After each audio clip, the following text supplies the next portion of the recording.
Cambia tu préstamo a rebajatuscuentas.com y tendrás cuotas bajas garantizadas. Es momento de aliviar tu bolsillo. Aplica para préstamos de empresas no supervisadas por la SBS. Podría aplicar para plazos mayores a tu actual préstamo. Jornalista que es profesora a la vez en la Universidad Católica de San Marcos, de manera que conoce dos universos estudiantiles diferentes, para que nos dé su opinión sobre el tema que debía ser abordado hoy por el Pleno y que ha sido postergado hasta el próximo miércoles, la denuncia contra los 7 jueces, los 7 miembros de la Junta Nacional de Justicia por faltas graves, por 3 faltas graves. ¿Qué le inspira el hecho de que se haya postergado esta votación? El señor Rospelioso nos ha dicho que ha sido tomada esta decisión para permitir que los 7 denunciados se presenten, si así lo quieren, a defenderse. Yo le pregunté si eso no ponía en evidencia que no había un procedimiento preestablecido. Él dijo que no había muchos antecedentes, que el único era el que llevó a la disolución del Consejo Nacional de la Magistratura. Su opinión sobre la decisión tomada por el Congreso hoy. Buenas noches, Fernando. Buenas noches. Hay 2 cosas que tendríamos que tener en cuenta y que el Congreso parece que recién se está dando cuenta. Una cosa es que uno tiene que garantizar el debido procedimiento y eso supone que las personas deben ser escuchadas en cada estadio del procedimiento. Eso significa que cuando te investigan te tienen que escuchar ante la Comisión de Justicia, se les ha escuchado. Cosa que hicieron. Pero también cuando eventualmente un órgano te va a sancionar, lo ideal también es que ese órgano te escuche, que ese es el Pleno del Congreso. Ayer, a propósito de este primer estadio, estuvo acá el doctor Blume, que reprochó a sus colegas abogados, miembros de la Junta Nacional, en no haberse defendido personalmente ante la Comisión de Justicia, sino haberlo hecho a través de sus abogados. ¿Su opinión? Yo discrepo de él porque creo en la libertad de defensa jurídica. Yo puedo estar a favor o en contra de eso, pero cada quien ejerce su defensa como mejor lo establece. Y la Junta en su momento, cuando se presentó, señaló que algo que yo también anoté el día que yo me presenté ante la Comisión de Justicia, porque fui a dar una opinión técnica también, se me convocó en una sesión. ¿Sobre qué dio su opinión técnica ahí? Sobre las famosas causas graves, ¿no? ¿Cuáles son las causas graves que usted contesta o impugna? Yo señalé que no configuraba ninguna causa grave. Pero el señor Rospelioso nos ha dicho que eso queda al libre albedrío, a la interpretación de los congresistas, igual que la vacancia. Tal cual. Sí, que no hay una definición, no hay una tipicidad de la falta grave.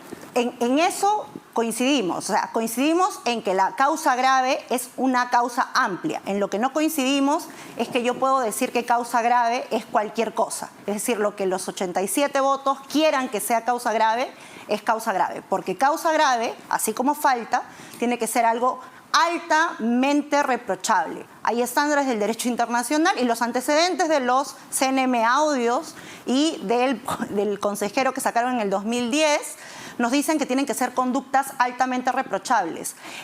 Conductas altamente reprochables que no se puedan sancionar proporcionalmente de una mejor manera es lo que tenemos ahora, es decir, un desacuerdo de interpretación sobre la edad de una magistrada, sí, un desacuerdo sobre si un pronunciamiento debió emitirse o no, un desacuerdo sobre un informe se envió tardíamente o no. Esos desacuerdos yo no les voy a, digamos, a dar aplausos a la Junta, si sí o si no, pero ese tipo de disputas, pueden ser causas graves o causas graves son... ¿Pero quién lo decide?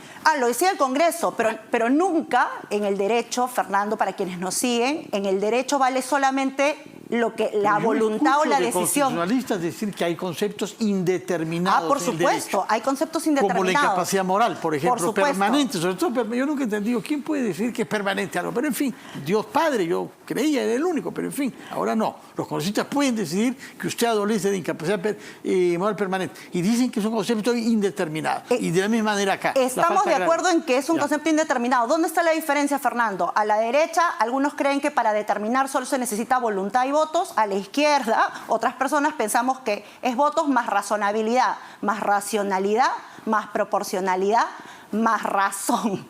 En el derecho, para quienes nos siguen, las razones, los argumentos, los fundamentos importan, no solamente la fuerza de los votos, no solamente la fuerza del poder, no solamente la fuerza del decisionismo. Se supone que para eso hicimos el derecho, para que regule con ciertas razones y fundamentos nuestra vida social, ¿no? Y ahí es donde está la Veremos diferencia, ¿no? el miércoles. Entonces me imagino que estos argumentos que está afinando usted serán usados por los miembros de la Junta Nacional el miércoles y veremos qué se le contesta. Yo me temo que no, porque hay un segundo aspecto, Fernando, que deberíamos ver el miércoles y podría apostar un sol a que no se va a cumplir el día miércoles. Un sol nada más, tan poca confianza tiene. Un sol Tumi de colección, Fernando.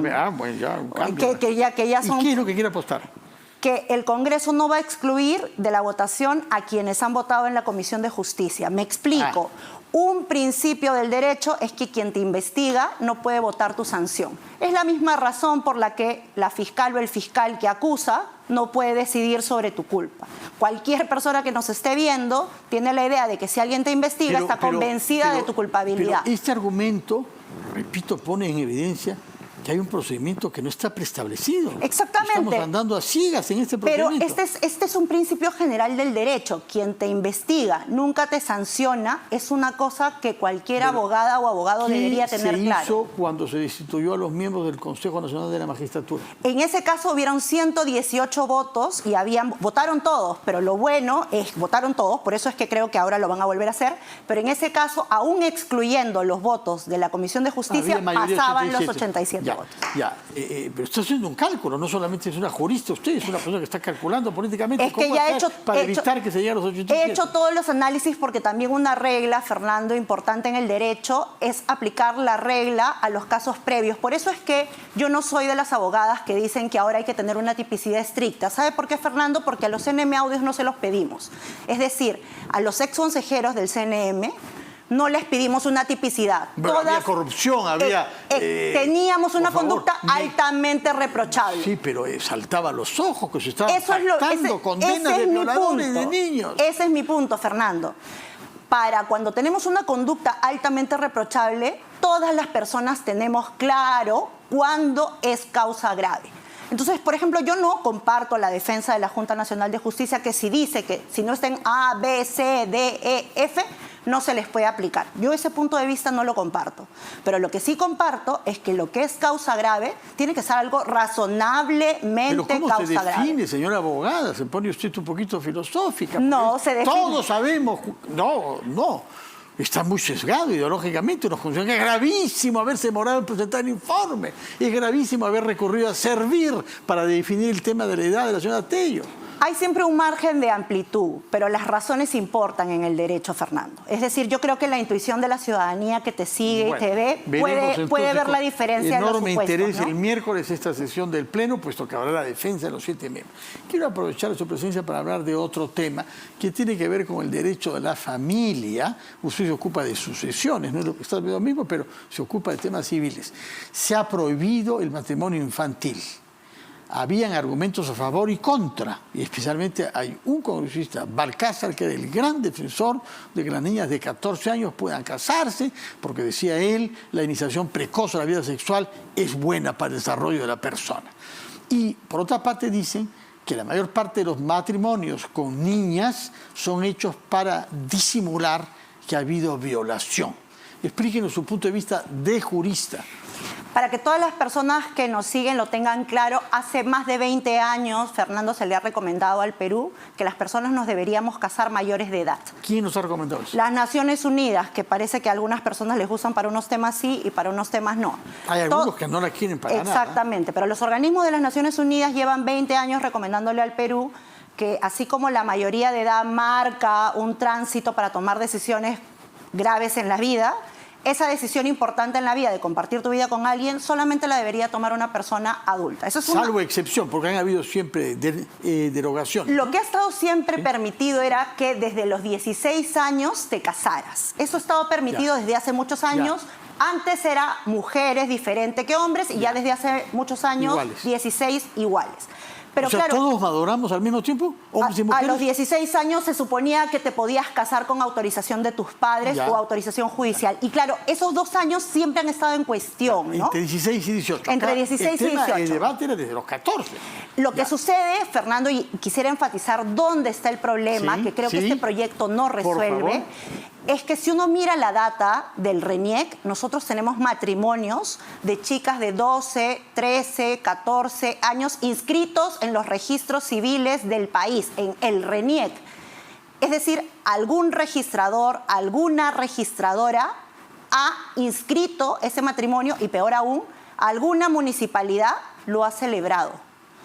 Eso es el problema, Fernando. El problema, está bien que subamos la edad a los 18 años, eso está perfecto. Cualquier persona... O sea, ya no va a ser como antes, que a partir de los 16 con el permiso de los padres. Exactamente, de los dos padres, ahora va a ser... de los dos. Exactamente, ahora tienes que ser mayor de edad para casarte. Pero el problema no es ese, Fernando. Yo creo que el problema es que hay muchas autoridades que actúan contra el eje. Ahora que estamos discutiendo los 75 años de la magistrada, bueno, que sepan los congresistas, miren la data del RENIEC, y en el RENIEC, que ha salido además el Diario del Comercio y ustedes mismos han hecho una campaña en RPP, mire que hay desde el 2010 chicas que se casan, se les ha permitido en municipalidades de nuestro país y en RENIEC inscribir matrimonios 10 años, 11 años, 12 años, 13 años, 14 años. 10 años. ¿Y eso está bien? Obviamente eso era contra la ley, además hasta contra el sentido común que te dice que una niña o adolescente no debería tener una unión que a esa edad no es libre. Y usualmente, además, es con personas adultas. Entonces, podemos cambiar la ley, Fernando. A mí me parece muy bien que subamos la edad del matrimonio a los 18 años. Yo, como profesora en Derecho Familiar y en Derecho Sucesorio, lo aplaudo. Pero no perdamos de vista que ¿quiénes celebran los matrimonios? Las municipalidades de todo el Perú. Pero es un matrimonio inválido, írrito, si es que... Pero inscrito que requiere una nulidad judicial. Es decir, alguien tendría que declarar la nulidad de ese matrimonio.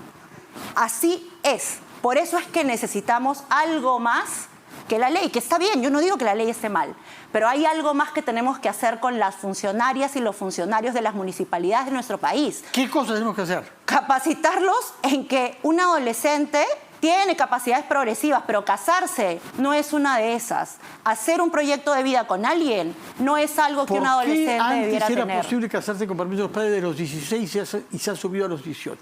Básicamente todos los ordenamientos de UNICEF, de Naciones Unidas, en adelante, todos los comités que ven derechos humanos recomiendan que las personas adultas sean las que decidan libremente compartir su vida con alguien, porque es de esas decisiones que trae un montón de efectos en tu vida. Por ejemplo, podrías empezar una maternidad, podrías empezar una paternidad, vas a empezar a la construcción de un patrimonio, de un proyecto de vida común.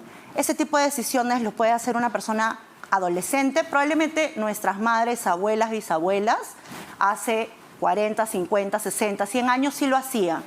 Pero la pregunta es, ¿tenemos que seguir viviendo con los patrones de hace mucho tiempo o tendríamos que pensar más bien que las niñas, las y los adolescentes completen más bien sus periodos de vida y tengan otro ritmo al que tuvieron las generaciones previas? Señora... Entonces, el Congreso, está bien, cambie la ley, pero también ocupémonos de las responsabilidades de los gobiernos locales y de el RENIEC. De RENIEC, porque exactamente. Señora Beatriz Ramírez, abogada, profesora de Derecho Constitucional y Civil en la Universidad de San Marcos y en la Católica. Muchas gracias por estar con nosotros y darnos su punto de vista sobre el procedimiento parlamentario, pero también sobre este tema del matrimonio infantil que ha sido decidido hoy con el voto de una ley. Y 3 abstenciones increíbles. 3 abstenciones. ¿Por qué increíbles? Porque creo que lo que había que hacer es aprobar que la edad mínima sea 18 años. En eso nadie puede estar en desacuerdo. Pero ¿cómo si habían quienes querían que las chicas de 14 años se casen? Hemos escuchado al congresista Balcázar hablar sobre eso con argumentos tomados de no sé qué sexología, pero en fin. Que la ciudadanía se indigne por ello, porque ese Congreso es el que debería representarnos. Bueno, muchísimas gracias, señora Ramírez, por su presencia y sus explicaciones. Vamos a hacer una pausa y después conversaremos con 2 excongresistas de orientaciones naturales.